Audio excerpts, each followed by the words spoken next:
All right, so in this video, before we start getting into the big events of the revolutionary period, I kind of want to take a step back and kind of look at 18th century demographic trends.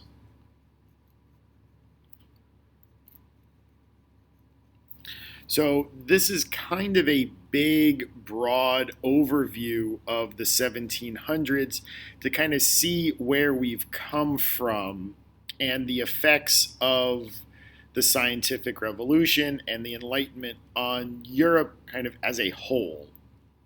So generally speaking, what we're going to see in the 1700s is kind of a slow and steady population increase.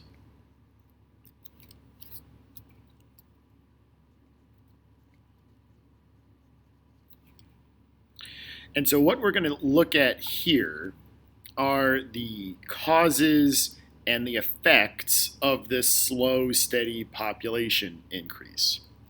So let's start with the causes. So one of the main causes of this is that the food supply in Europe stabilizes. And this happens for a couple of reasons. One reason that this happens is because transportation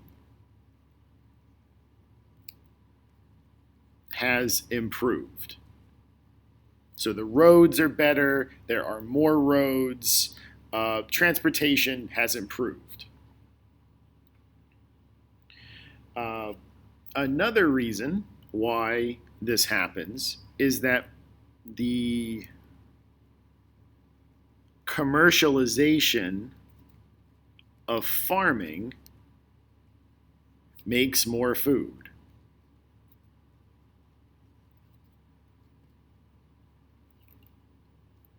Because that's how you make money. And another reason why the food supply stabilizes is because that we're taking a scientific approach to farming and food distribution.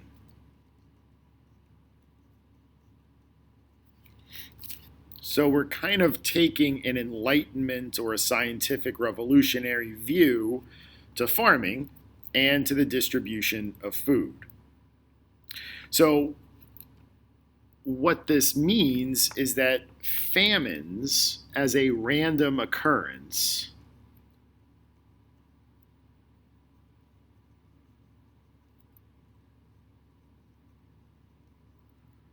kind of disappear during the 1700s. That's not to mean that there aren't still famines, and that doesn't mean that there aren't periods of insufficient food. So there are still periods of insufficient food.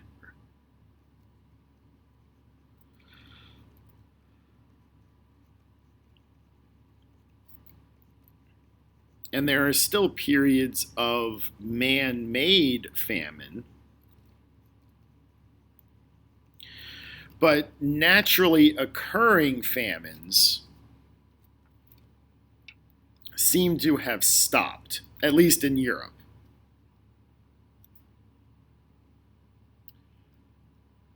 So generally speaking, a steady food supply, should cause the population to go up. All of this stuff should cause the population to skyrocket. But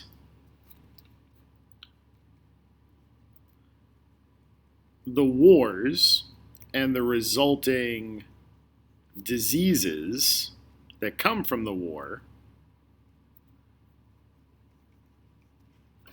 help to keep the population relatively steady. So the population continues to go up, but not at the rate we might expect it to go up. So that's one cause of this slow, steady population increase. Another cause is that we seem to have gotten a handle on epidemic disease.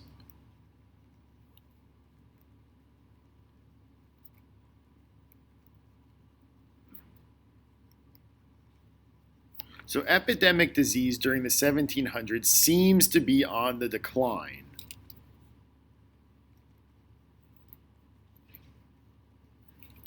And this is for a number of reasons. One is that, just a number of social habits seem to have gotten better. So we have better hygiene, better disposal of dead bodies,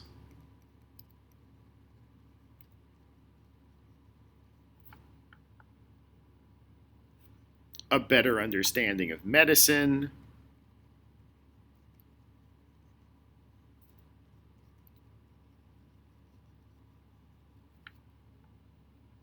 and better nutrition. All of these things,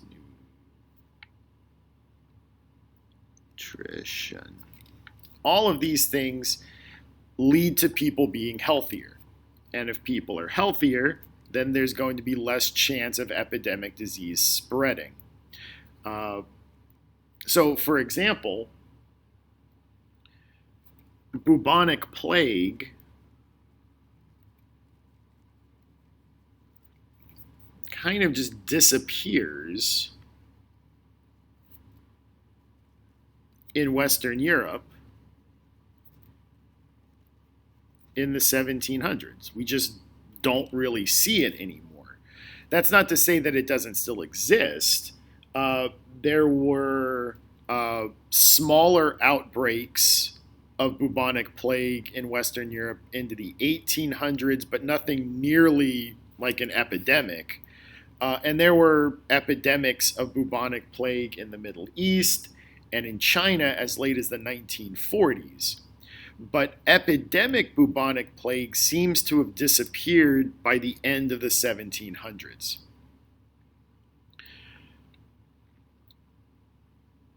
Another reason that epidemic disease seems to be on the decline in the 1700s is through inoculation against disease.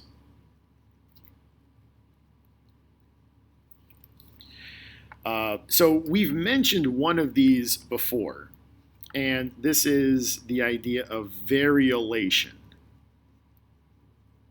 And when we're thinking about this, we're kind of thinking mostly about smallpox.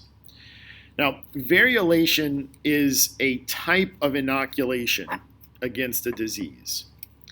And the name that you need to know for variolation is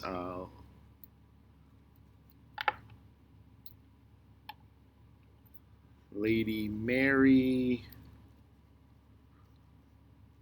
Wortley Montagu. She saw this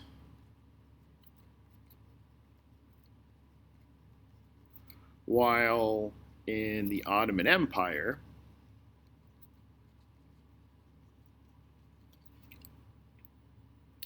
Her husband was an ambassador.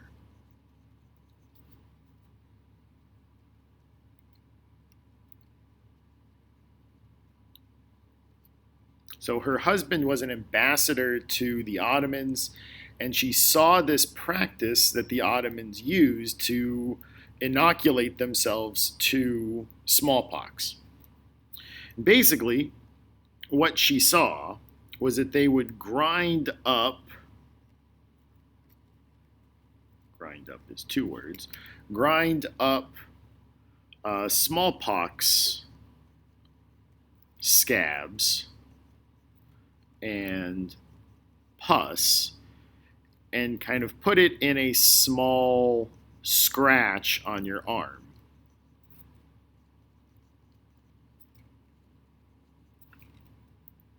And what that did is it gave you, hopefully, a mild case of smallpox, which would then give you immunity. Now, this is dangerous because you're still giving yourself smallpox. And the hope is that you end up with a mild case of smallpox, but it's still a dangerous thing to do because you're giving yourself a deadly disease. So she brought this back to England, and to varying levels of success, it became a way to inoculate people against smallpox. Another person that was involved in this was actually Catherine the Great.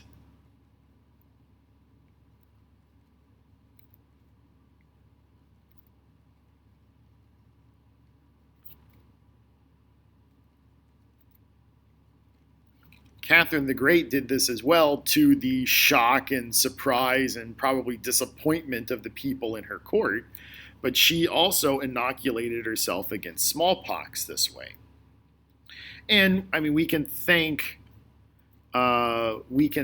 people like Paracelsus kind of for paving the way for this.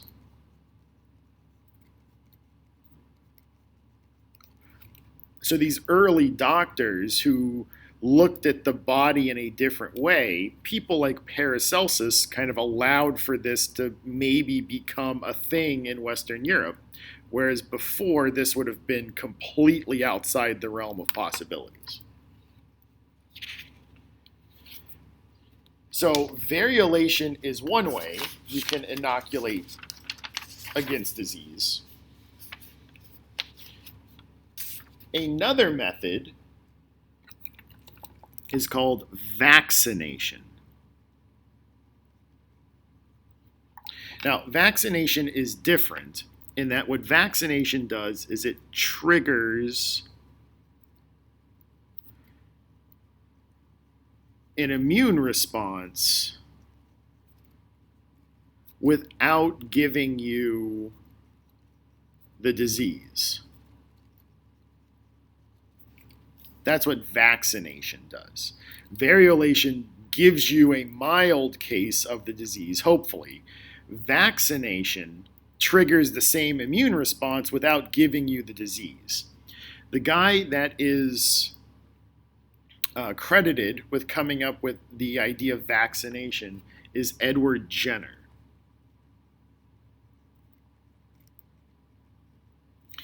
And what he saw was that a variation of smallpox called cowpox seemed to give milkmaids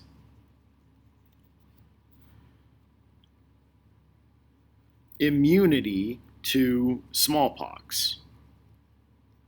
So milkmaids milked cows that had cowpox, and it seemed that they never got smallpox. So he tried a hypothesis, and he basically did the same thing with variolation, but instead used cowpox scabs and pus, and it worked.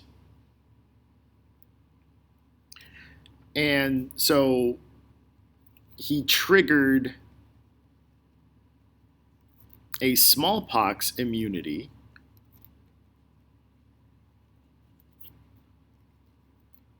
by using a different disease, a similar disease, but one that won't give you smallpox. And we call this a vaccination, or vaccination. from the Latin and the Spanish word vaca, which means cow. That's where we get the word vaccination from, because of the cowpox. So this is also causing an increase in population. So this should also give us an increase in population, the same way that a stabilization of the food supply should give us an increase in population. This is also reflected in another cause that kind of causes the population to decline a little bit.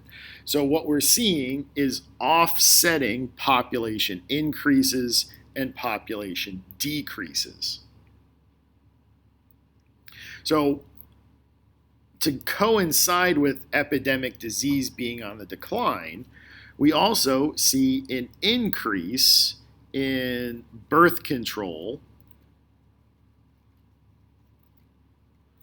and I guess what we might call family planning. So this should give us a decrease in population. Now, when we think about birth control was considered immoral by the church.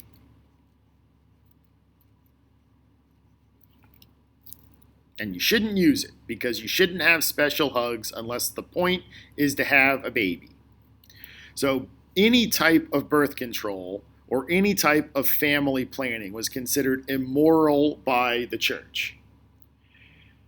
Now, that's not to say that people weren't using birth control even when the church was extremely powerful. There had always been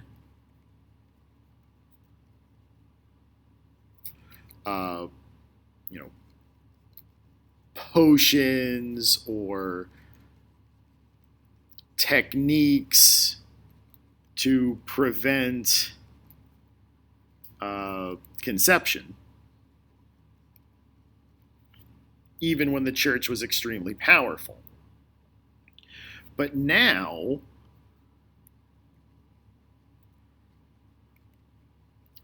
as the church is losing their moral authority, birth control is becoming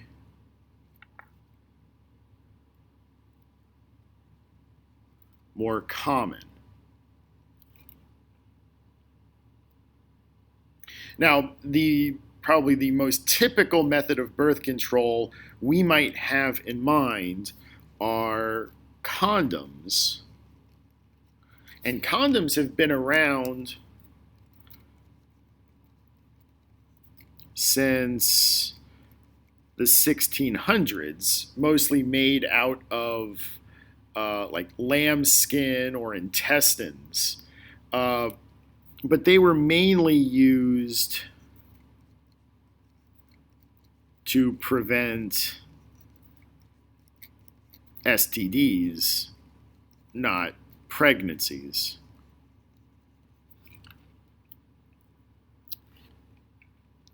So there's becoming more and more acceptance of birth control, and there's also kind of more acceptance of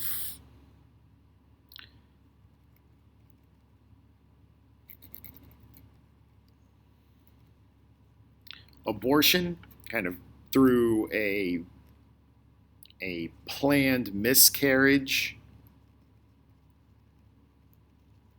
So there were certain plants that you could consume that would cause a miscarriage. And so these things are becoming a little bit more acceptable.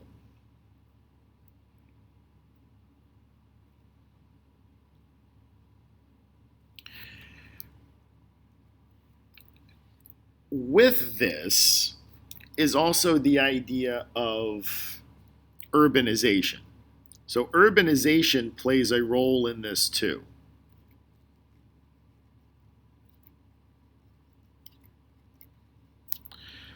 So one thing that urbanization does, as people are now leaving the countryside and moving more towards cities, is that you need fewer children. It used to be that you needed lots and lots of children to help you on the farm, and they weren't living. So you needed to have lots of kids to make sure you had enough people to help you on the farm. But now you need fewer children. For one, you can't afford lots of kids in the city. And secondly, kids are more likely to survive childhood now.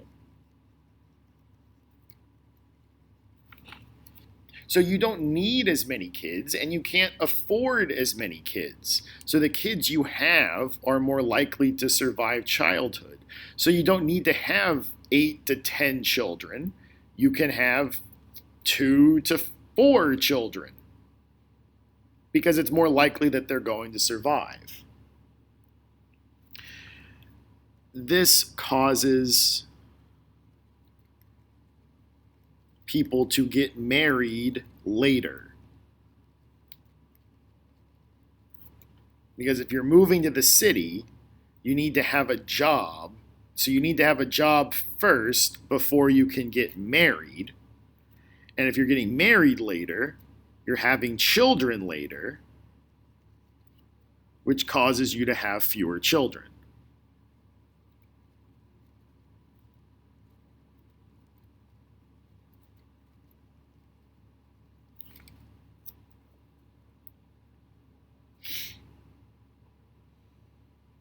Now, there's one more point that I should probably make here, is that even though we're seeing an increase in birth control and an increase in family planning, despite all of that, we're also seeing an increase in illegitimate births.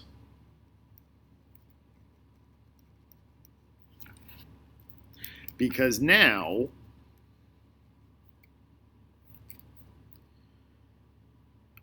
fathers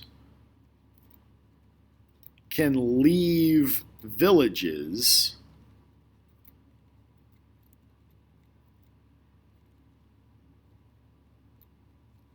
if they accidentally get a woman pregnant. So they can leave and they can go to the city. It used to be that the village would force a marriage in these cases. They would force you to get married. But as the villages lose their authority to urbanization,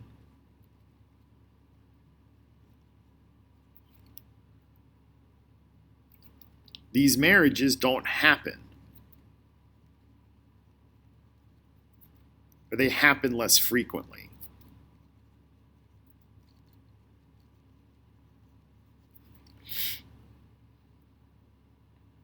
So even though there is more birth control, we do see an increase in illegitimate births, and that's because of the role urbanization plays in this. You can just walk away and go someplace else.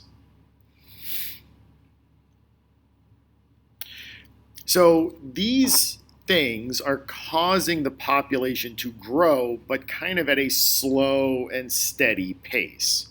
So what I want to turn to now are the effects. What are the effects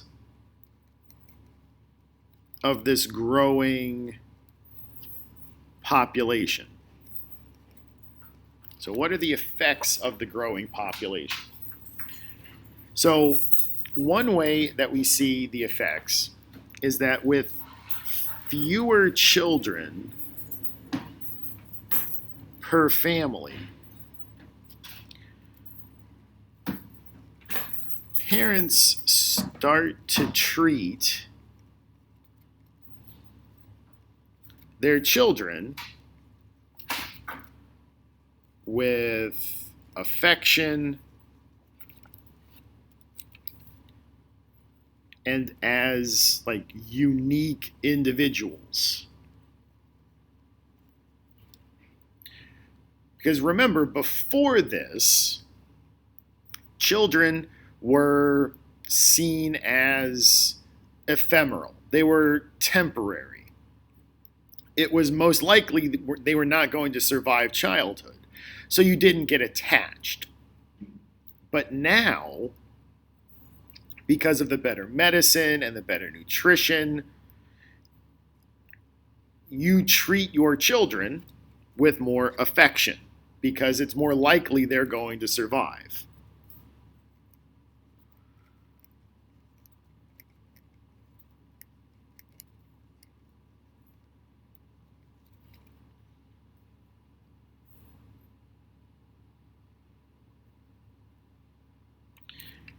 Associated with this is kind of the growth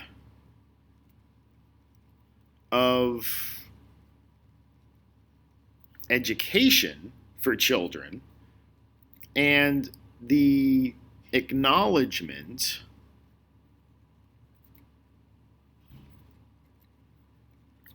that there are distinct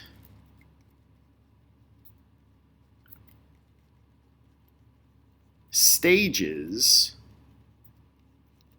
of childhood. And we kind of looked at that a little bit when we looked at the ideas of Locke and Rousseau, who advocated those positions. Now, kind of associated with that is the growth of new industries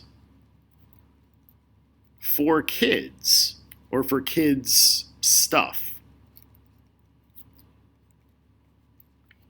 Toys,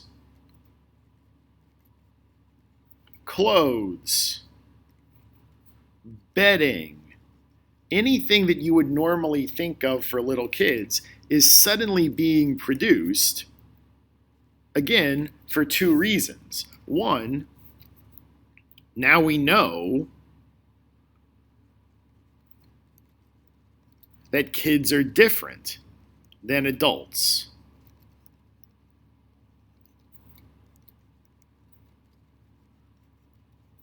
Because before, kids just wore adult clothes that were smaller. They didn't have toys.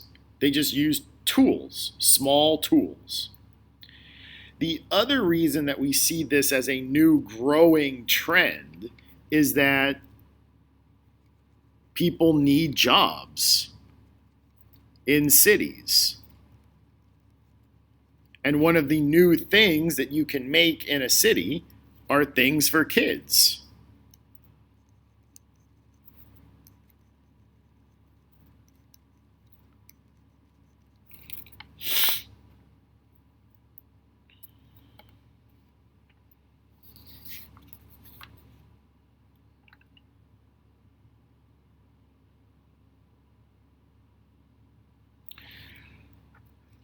And kind of to summarize, to kind of sum all this stuff up, this is a boom time economically.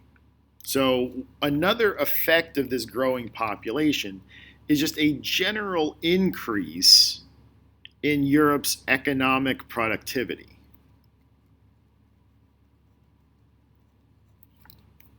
Everybody is benefiting.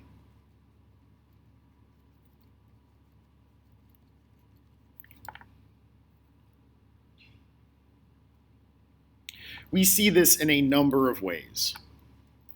Better living conditions.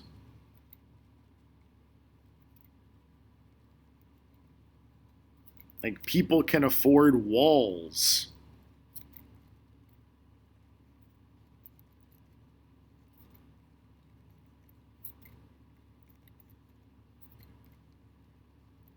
People can afford walls in their homes and create rooms. It creates rooms in your house instead of just one big room. Now there are rooms for separate activities. And because you now have rooms for activities,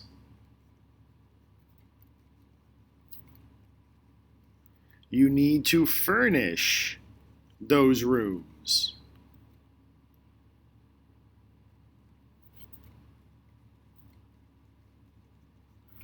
So you have a bedroom for sleeping, and you have a dining room for dining, and you have a living room for living. And so all of these rooms now need stuff to put in them. You have to have stuff to put in them, which means there are more jobs for people moving to cities.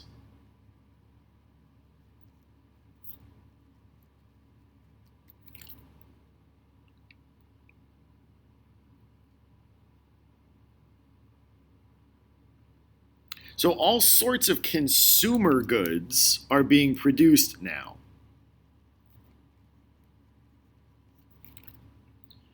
Clothes, toys, books, mirrors, art prints, anything that you could manufacture by hand, you're making. And they're becoming cheaper and cheaper as more and more people are doing these jobs. Another thing that happens is that we kind of invent the concept of privacy. Because remember, when we were in time period 1, there was no privacy. Everything just happened out in the open, and there was no sense of privacy, which sounds really gross and embarrassing to us living in a world where everyone wants to be private all the time. So one way we see this is through walls and rooms in homes. Another way we see this is through a new literary medium called the novel, because it's new. That's why it's called the novel. And in a novel, you can kind of understand and read a character's private thoughts, which you would never have thought to do before, but now you can in this new literary medium called the novel.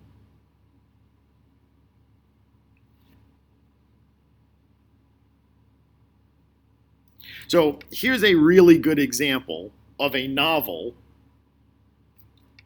that reflects these things. How about Pride and Prejudice? So by Jane Austen. So this is published in 1803, and it really does reflect the end of the 18th century in a lot of ways. So one, this is a book about rich people.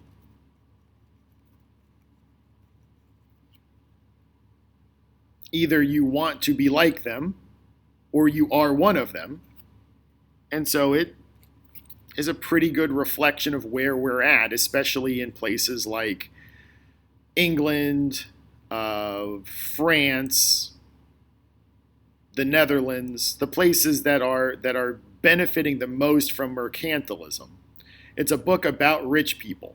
Either you want to be rich or you are rich, and so it does appeal to you. There's a lot of kind of self-reflection, and attempt to better oneself.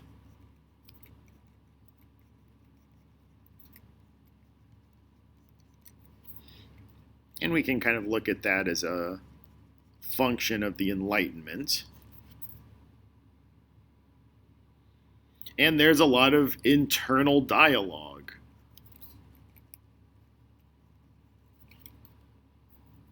Which kind of reflects this new idea about privacy.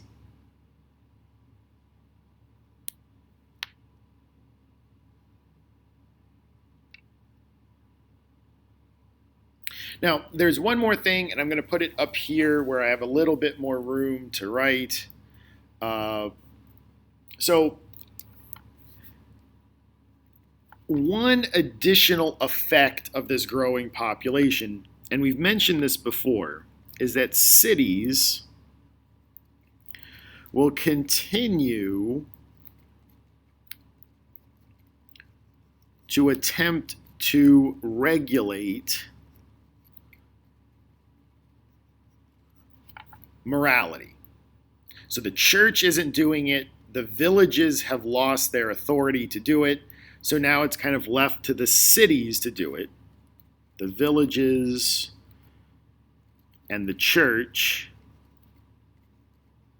have lost their authority.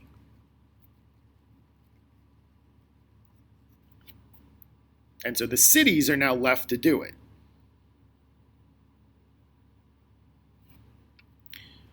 So we've seen this before. They will attempt to outlaw begging and vagrancy, being homeless. They will outlaw prostitution. But they're also going to start to kind of censor